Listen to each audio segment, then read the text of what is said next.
Hello out there, you wonderful people. This is Andre the Game Idea Guy. Thank you once again for lending me your time and your ear, listening into another Gamer's Thoughts discussion. And this one I really thought I would have done months ago, but every time I tried to sit down and actually do a proper analysis of the Streets of Rage 4 gameplay, I got interrupted.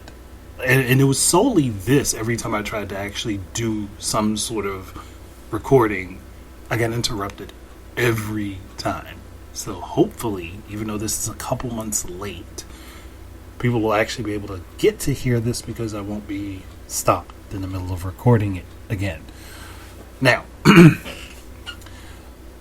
I haven't really said much outside of what I said before last year when it was initially revealed. And honestly, looking at the gameplay trailer, I'm looking forward to Streets of Rage 4.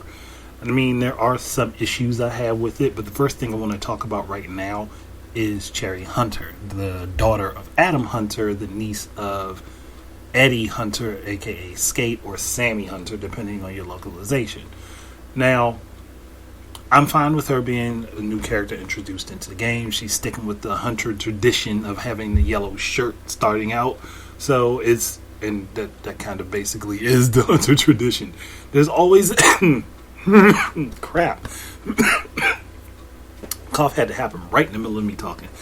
But there's always a Hunter family member playable in the Streets of Rage series. Whether it was the first game where you played with Adam, the second and third where you had Skate as a playable character, and now the fourth where you have Cherry. She is the Hunter representative for the family in this game. Now, I'm not disappointed that she's there. Actually, I like the fact that she's there, but I would have also liked to see either Adam or Skate come back. There's still a possibility of DLC, and I doubt that after looking at that silhouette of the other character, I'm starting to doubt that that's either one of them. Might be a completely new character, which is fine.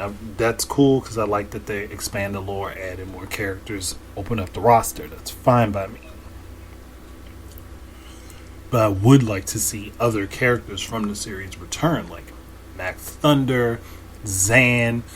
Actually, I think that's it. As far as the actual legitimate roster for the storyline goes, I think that's it. Now, I've always enjoyed beat 'em ups. I'm a big fan of them. Love them to death. The issue I have with Streets of Rage 4, and there are a lot of good things, like when you do your specials, you have a green meter, like you can refill your health by not taking damage and beating up enemies. It will slowly refill your health, which is actually a nice addition. I still wish that they had the little meter that popped up from Streets of Rage 3. Now, allowed you to do your special once without consequence as long as that meter was full. I like that. I wish that they would bring that back in addition to having the meter refill if you have to use your special outside of having that meter full, or the fuller it is, the less of a danger it is to use the player. That would be a nice thing to put back in the game and keep the meter doing the same thing as it does. Actually, I would like them to also put the timer back on. From what I've seen, it's not there. I mean, at least have the option for people who want to play with the timer. For me, the stress of having the timer there is actually an additional challenge to me as a player. Like, it makes me have to think a lot more quickly as I'm playing and hasten my moves and attacks, which can be a benefit or a detriment, but it's also a challenge, an additional challenge in the game, one that I would like to be able to utilize. It doesn't have to be on automatically, but if it's something that you can just go ahead and set on for your particular desired play style, that'd be cool. Another issue I have, and it's not the animations, it's how slow the characters look like they're moving. And it kind of stuck out to me, especially when I was looking at Axel and Cherry fighting Shiva. Shiva moves very slow in comparison to how he was in Streets of Rage 2 and 3. I actually like his design a lot better, but he was moving super slow in comparison to that. And like many of the enemies actually move a lot slower. I don't know if they did that because they don't want people to get frustrated with it, or if maybe it was just at a lower difficulty setting, and I'm used to playing on Mania or the hardest setting in any Streets of Rage game. I'm used to playing it as difficult as it can get. So it kind of interests me to see if that maybe there would be maybe that's just like a lower difficulty setting. I'm gonna hope that is, because when I do play this game, I want it to be as difficult as possible. And slow enemies don't really add to the difficulty, especially if they meander around the stage a whole heck of a lot, like you could see them doing in the gameplay footage. A lot of the enemies move around just aimlessly unless you come after them. And I'm hoping that that's just like a lower difficulty setting, like maybe easy or normal, like hard or mania. If they have mania, ups the difficulty and the enemies become a lot more aggressive and chase you down. That would be a lot more interesting for me. There's not much more to say about just what I noticed from the gameplay. As I like the art style, I like the animations. I mean, I'm still a little messed up in the head that they made my boy Axel look all like he's out of shape almost. Like I get that he's supposed to be older and like whatever, that's fine. But he looks like he's out of shape in comparison to how he used to look. Like, I get that they wanted to add muscle to him, fine. But he just looks like he let himself go, kind of.